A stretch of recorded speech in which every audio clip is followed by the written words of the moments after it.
On a donc attendu cet arrêt de la Cour et qui est intervenu il y a maintenant une demi-heure et qui, comme vous le savez, a condamné Ousmane Sonko à 6 mois sursis, outre 200 millions avec contrainte par corps au titre de l'amende.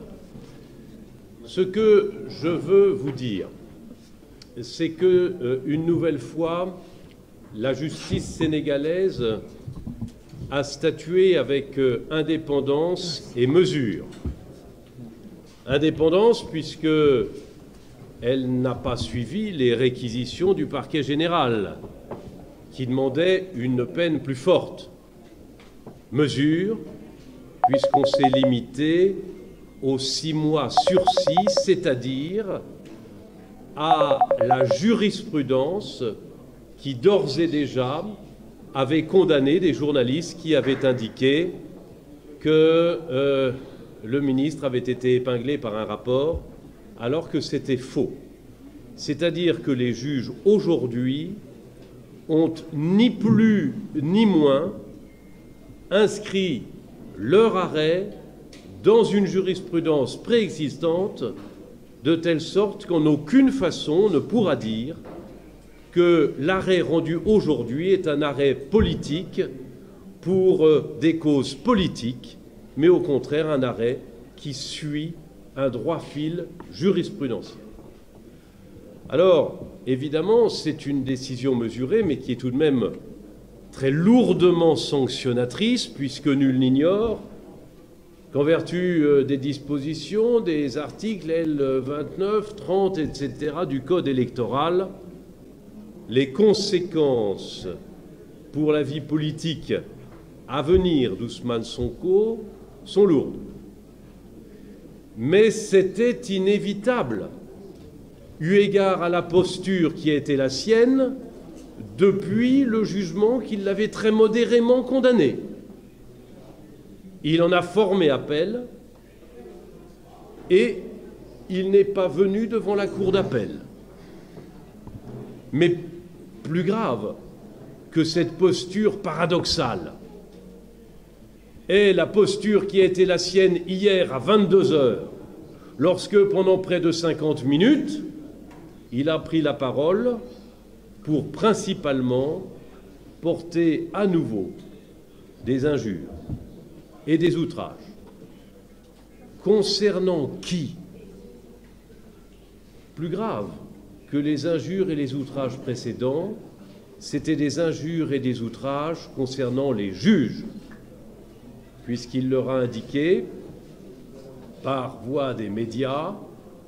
que quoi qu'il arrive, ils devraient payer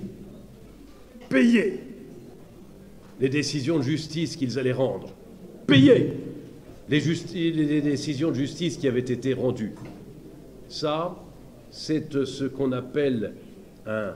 outrage par une menace. Et là encore, ça vaut de la prison si on le poursuivait là-dessus. Donc la posture d'Ousmane Sonko est double. 1, il forme appel et il ne vient pas. 2, la veille de l'audience, il outrage les juges. Reconnaissez qu'avec une telle posture, on ne soit pas étonné que la condamnation prononcée aujourd'hui soit légèrement plus forte que celle qui avait été dite et jugée en première instance. Voilà comment il faut voir les choses. Et je conclurai en disant 2 éléments. Le premier, c'est que, à l'évidence, la posture d'Ousmane Sonko n'était pas simplement dirigée contre les juges et contre cette affaire aujourd'hui, mais qu'elle était déjà projetée la semaine prochaine sur le procès qui va s'ouvrir pour des faits autrement plus graves et plus lourds, et qu'on peut imaginer que dans son inconscient, en préparant l'audience d'aujourd'hui, il était déjà projeté à l'audience de demain, indiquant d'ores et déjà aux juges qu'ils ne respecteraient pas, qu'ils n'accepteraient pas leur verdict et qu'ils s'inscrivaient en faux, considérant qu'un jour, ils devraient payer pour ce jugement qu'ils allaient rendre. C'est un outrage terrible. La deuxième chose que je veux dire pour terminer, c'est que la justice sénégalaise est indépendante. C'est ce que les juges de première instance nous ont démontré. C'est ce que les juges d'appel nous ont montré encore aujourd'hui, puisque le parquet général voulait une condamnation à du ferme et qu'ils ont fixé le curseur seulement à du sursis, mais à du sursis à 6 mois. C'est que la justice sénégalaise est indépendante parce qu'elle respecte la règle de droit. Et là, permettez-moi de vous dire que c'est l'étranger qui vous parle, l'étranger amoureux du Sénégal. Le Sénégal, devant la communauté universelle des juristes, est reconnu comme un grand, comme un très grand État de droit, est reconnu comme une des seules grandes démocraties d'Afrique qui jamais n'est passée par un coup d'État pour transmettre le flambeau du pouvoir, et que cela nécessite que le débat politique respecte la règle. Vous savez, Sartre disait « Les mots sont des pistolets chargés ». Les mots, c'est dangereux, mesdames et messieurs, j'allais dire les jurés, vous êtes nos juges aujourd'hui. Les mots, c'est dangereux, et c'est la raison pour laquelle le combat politique doit, pour être libre, accepter un certain nombre de devoirs, et les devoirs sont simples, ne pas injurier, ne pas diffamer, ne pas pratiquer l'outrage. Et c'est ainsi que l'état de droit triomphe à travers le débat politique. Je vous remercie. Merci beaucoup. ñu jox. asalaamaaleykum mbooloo mi ñu ngi leen di nuyu di jéggalu ci xaar bu yàgg bi ndax dañu jàppoon ne dina pare avant heure boobu far li mujj am ngeen gis ko. ñi ngi doog a pare mais comme da ngeen a am droit à l'information dinañ ñëw wax leen nu mu demee ak lu fa xew wax ni mu demee nag day jaadu ñu rappeler li weesu li waral ñu yegsi ba fii mooy que ni le ministre Mame Mbaye Niang dafa déposer une plainte contre Ousmane Sonko pour des faits de diffamation,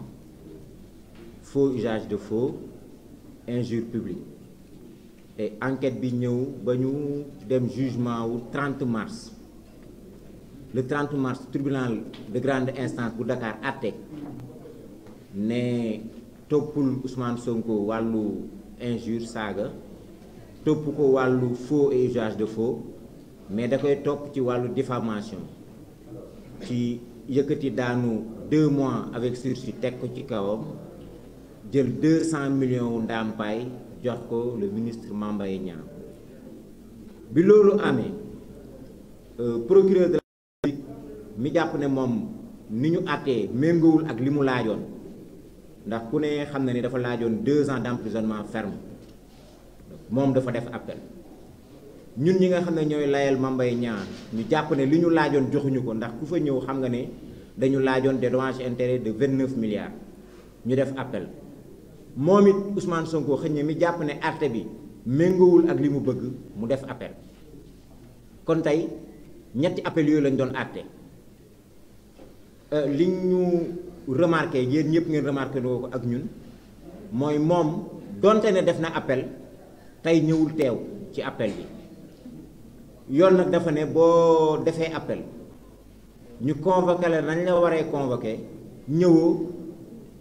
ñi lay layal duñ leen jox kàddu, moo tax tey boo gisee beneen partie bi ci wàllu défense bi taxawuñu fa. donc ñun li ñu soxaloon mooy que d'abord tribunal bi joyanti njuumte bi nga xam ne cour d'appel joyanti njuumte bi nga xam ne tribunal de grande instance def na ko. njuumte boobu mooy lan?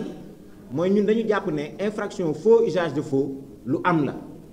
ndax bu fekkee dañ la convoqué enquête préliminaire nga dem division des investigations criminelles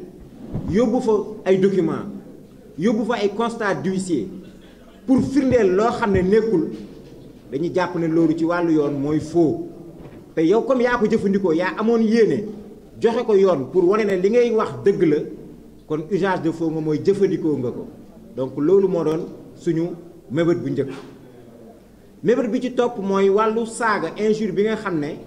tribunal da ko dàqoon ñu indiwaat ko ci cour d'appel bi layoo ko démontrer que ni am na terme de mépris ak invective yoo xam ne boo ko jëlee juble ko ci nit te jubluwoo ci dara lu dul taqal ko wala tilimal ko loolu dañuy jàpp ne saaga la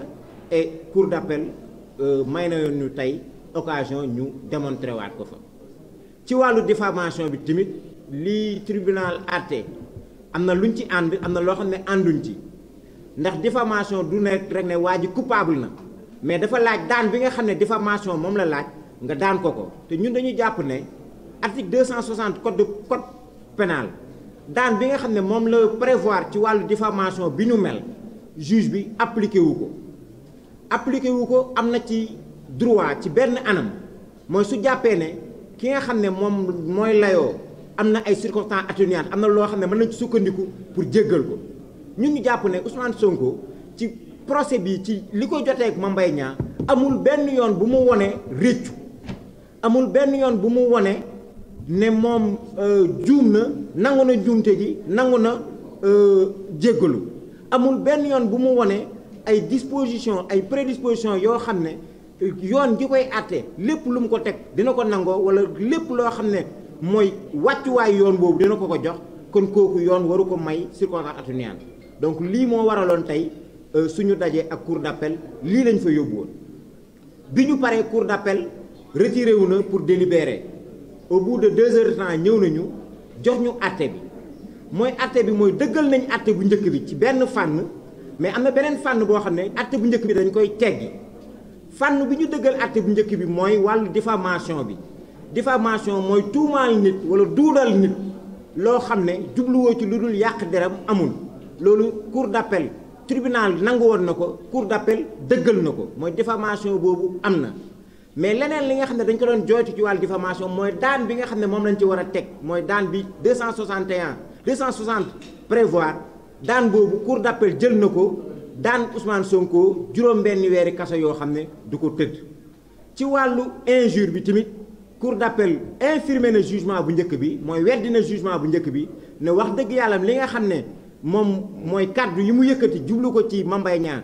du doon duudal rek mais am na tamit ay saaga mooy injure publique saaga yoo xam ne da nga ko yëkkati ci pénc mi loolu aussi daan nañ ko ci donc en résumé confirmé nañ jugement bi sur la diffamation infirmé ko sur l'injure déclarer le prévenu coupable ci wàllu ndàmpaay yi 200 millions yi nga xam ne moom la ñu tribunal de grande instance joxoon moom la cour d'appel dëggal muy dommage intérêt yoo xam ne 200 millions la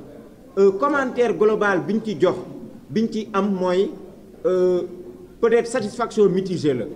mooy lu ñu demandé woon ci dommage intérêt mooy 29 milliards parce que c'est à la hauteur de l'offense li nga tuuma bi fa mu rëyee rek nit ñi ma damay faral ñu dégg naan kenn mësul gis lii avec ak kay am na yoon yoo xam ne tribunal dina àtte joxe 300 millions wala joxe plus parce que day jàpp ne tuuma bi ki ko yëkkati dayo bi mu am wala ki mu ko jëmee dayo bi mu am wala yéene bi mu am ngir yàqal kooku rëy na rëy boo xam ne war na ko mën a yëkkati ba foofu mais comme 200 millions la te su muy suñ dernier ressort dañ koy nangu daan bi di rafetlu taxawaayu magistrat cour d'appel di rafetlu taxawaayu acteur de la justice di rafetlu taxawaayu askanu Sénégal parce que li am ba jeex mooy mbir mi ñaari citoyen ko séq ñaari doomu Sénégal ko séq ñaari doomu Sénégal bu ñuy xëccoo day jaadu ñun ñëpp ñu nangu ne yoonu Sénégal rek moo leen war a àtte il faut avoir confiance en la justice de ce pays ñu am confiance ci suñu justice jooytoo ko fa kenn jaayul kenn doole kenn xeexul ak kenn bunduxataalul kenn dañu am jooyukaay boo xam ne moom la citoyen war a jooy muy yoon ñu dem jooy ko fa yoon jox ñu li nga xam ne mooy suñu àq ñu nangu ko di sant ñëpp di gërëm ñëpp wasalaam.